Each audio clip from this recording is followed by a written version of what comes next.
Clara Richards stood at the top of the grand staircase, staring out at the lavish ballroom below. The laughter, the chatter, the clinking of champagne glasses all blended into an orchestra of opulence. But in that moment, Clara felt nothing. It was the calm before the storm, the calm before she would take back what was hers. Adrian Richards, the man she had built an empire with, was laughing across the room, his arm around Laura Grant, the woman who had once been his assistant. She was now his mistress, and soon his wife. They had been married for 10 years. Together, they had turned Richards Global into one of the most powerful corporations in the world, with a net worth in the billions. But while Adrian had been building his empire, Clara had been quietly watching as her own foundation crumbled beneath her. The silent heir of her father's legacy, she had remained in the background, supporting Adrian, investing in the business, and watching him take the credit. That was until now. Unbeknownst to Adrian, every dollar he thought he was hiding, every secret transfer he made, flowed through a bank that belonged to her. Carter Capital Bank, the financial institution that Clara had quietly inherited from her father, had been a passive asset until recently. But now, it would become her weapon. The sound of the gala was interrupted by a loud crash. Clara turned her head just in time to see a splash of red wine cascading down Laura Grant's white gown, soaking it in front of the entire ballroom. The crowd gasped. "I'm so sorry," Laura slurred, the sarcasm in her voice dripping like honey. "Didn't see you there, Mrs. Richards." The cameras flashed, catching Clara in the most humiliating moment of her life. Adrian stood there, unmoved, his lips curling into a smug smile. It was a calculated insult, the final act of public humiliation. "Watch where you stand, Clara," Adrian muttered, the venom in his voice barely hidden. Clara felt the heat rise to her face as the room buzzed with whispers. But she didn't flinch. She didn't cry. She smiled faintly and turned away, walking out of the ballroom without a word. The restroom was silent. The sound of a leaky tap was the only noise in the cold room as Clara gazed at herself in the mirror. Her gown was ruined. Her perfect curls clung to her tear-streaked cheeks. But what hurt most was not the gown. It was the look in Adrian's eyes when he did nothing to stop it. She stood there for a long moment, hearing the echoes of her father's voice in her mind. "Never let them see you break. Dignity is power they can't steal." That's when Clara realized something. She was no longer a passive spectator in Adrian's life. She was the one in control. The next morning, the headlines plastered her humiliation across every major news outlet. "Billionaire's wife drenched in red," one article read. "Clara Richards humiliated as Adrian Richards moves on with new wife," said another. But as the world watched her fall from grace, Clara began to move in silence, quietly plotting her next steps. While Adrian basked in his newfound glory, Clara was preparing for something much more significant than revenge. She was about to take back what was rightfully hers. In the dining room of their penthouse, Adrian sat sipping espresso, reading the newspaper, and pretending that the world hadn't shifted beneath his feet. Beside him, Laura sat in one of Clara's old robes, her hair freshly styled, sipping on a mimosa. The scene looked like something out of a soap opera, a new beginning for Adrian, while Clara was left behind as a broken woman. Clara walked in, her gaze steady, her presence unshakable. She didn't speak immediately. Instead, she reached for the teacup in front of her. "You've had quite the night," Adrian said, not looking up from his paper. "The world finally knows where things stand."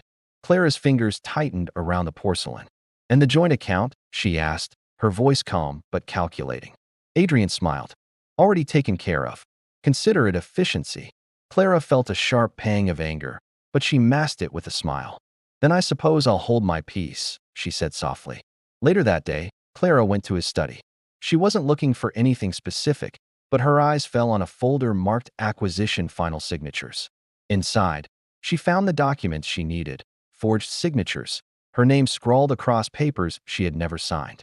They were the documents that authorized every merger, every transfer, every fraudulent move that Adrian had made under Richards Global. But these signatures weren't just fake. They were the key to his downfall. Clara immediately contacted her father's lawyer, Mr. Whitestone, who had handled Carter Engineering's legacy for decades. Whitestone was older now, his hair graying, but his sharp mind was as clear as ever. When Clara entered his office, she placed the forged documents in front of him. "These bear my signature, but I never signed them. Whitestone adjusted his glasses and examined the papers. These aren't just mergers, Clara. These are liability shields. Adrian has moved entire subsidiaries offshore, Malta, Singapore, the Caymans. And every one of them is under your legal authority. Clara's heart sank. Meaning, Whitestone continued. If this unravels, and it will, you'll take the fall, not him. Her mind raced. Adrian had been so careful, so precise. He had built an empire of lies, and now she had proof. But Clara wasn't afraid. Not anymore. She knew what she had to do. With Whitestone's guidance, Clara began to gather everything she needed. Emails, timestamps, witness accounts. And most importantly, the Carter Trust, her father's old legacy that Adrian thought he had forgotten. The trust still owned 22% of Richards Global's original capital structure. It was a piece of the company that Adrian could never touch, not without Clara's written consent. But she had never signed anything. And now, it was her greatest asset. Over the next few weeks, Clara built her case in silence. With the help of two former employees, Mara Lynn and Dean Alvarez, Clara uncovered even more damning evidence. Encrypted communications, offshore documentation, and transfers linked back to Laura's accounts. Clara knew what needed to be done. She wasn't just going to expose Adrian's fraud. She was going to take back her empire. The day of the merger ceremony arrived. Richards Global was about to finalize its $8.4 billion merger with Vance Industries, and Adrian couldn't have been more confident. He was parading Laura through media events as his new queen, the woman who had inspired his success. But Clara was there, too. She had attended, quiet, regal, and dressed in white. The cameras caught her calm presence, and whispers filled the room. Adrian saw her, his smirk flickering for a brief second. "You didn't have to come," he said, his tone dismissive. "This isn't your world anymore." Clara smiled faintly. "I'm still a shareholder. I like to see where my name ends up." As the final documents were presented for signatures, Clara stood. All eyes turned to her. "It's time to discuss those signatures," Clara said, her voice cutting through the polished silence. She placed a single folder on the table, opening it slowly. Inside were notarized proof, forensic analyses, and an affidavit from Whitestone himself. "You've been using my name for every fraudulent deal, Adrian. You thought you had everything under control, but now I'm taking back what's mine." The room went silent. Adrian's face drained of color. "You've built your empire on lies," Clara continued. "And now, I'm taking it all back."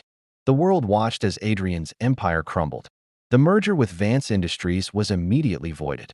The offshore accounts were exposed. And Clara Richards, once the humiliated wife, stood tall again as the silent heir, master of her own fate. Within weeks, Adrian's assets were frozen. Laura vanished from the tabloids, and Clara was reinstated as interim CEO of Richards Global. Her father's legacy had been restored, but it wasn't just about reclaiming wealth. It was about reclaiming her power. As Clara sat in her father's old office, looking out over the skyline, she knew one thing for sure: power doesn't roar. It waits. And now, it belonged entirely to her.